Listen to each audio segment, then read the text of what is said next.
सरभगननि पुब सकाबावसियाव गिख्रंथाव लामा जाब्रथाय गोख्रैथिखौ सामलायनो हायैयाव गंसे बाइकआ बिफाङाव सौग्रावो।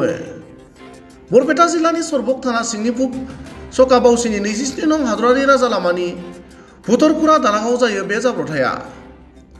सानजा फारसेनिफ्राय सोनाबथिंजाय फैबाय थानाय एपिडिसिएलनि AS01GD 3634 नम्बरनि टाटा इक' गारियाव एखे फारसेनिफ्राय फैनाय AS27F 6119 नम्बरनि यामाहा R15 नम्बरनि बाइकआ उनथिंनिफ्राय सौग्रावनायाव जाब्रथाया जायो होनना मिथिनो हादों।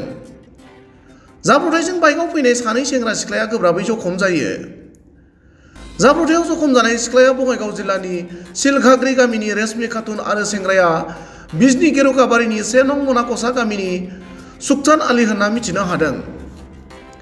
जोबोर गोख्रैथिजों फैनानै सामलायनो हायैनि जाउनाव जाब्रथाय जानाय बाइकआ भुतरपुरा दालां खाथिनि फांसे बिफाङाव दिन्दांना थायो। जाब्रथायजों गोब्राबै जखम जानाय रेशमि खातुन मुंनि सिख्लाखौ थाबैनो सरभगनि सोरखारि देहा फाहामसालियाव थिसननाय जादोंमोनब्लाबो उनाव साबसिन फाहामथायनि थाखाय बरपेटानि फखरुद्दिन आली आहमेद मेडिकेल कलेज हस्पिटालसिम दैथायहरनाय जायो। सरभगनिफ्राय पुरन देउरिनि रिपर्ट, समनि रादाब।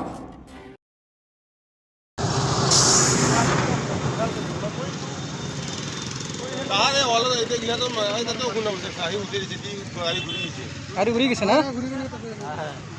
এটা মারে যে গাড়ি ঘুরি হিব চলো দাদা চলে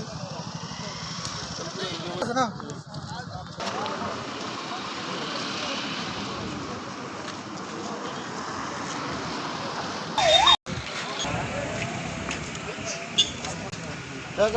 যা গাড়ি কোটা গাড়ি এই গেছে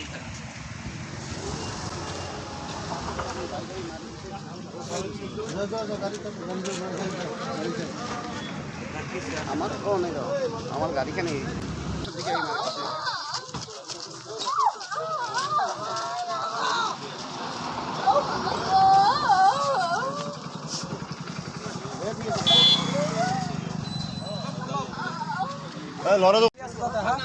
কোনটো গাড়ি লৈ যোৱা কি গাড়ি লৈ আহিছা তুমি গাড়ি লৈ যোৱা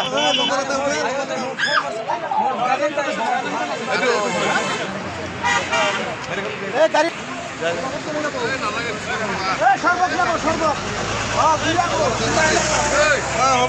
যাবানি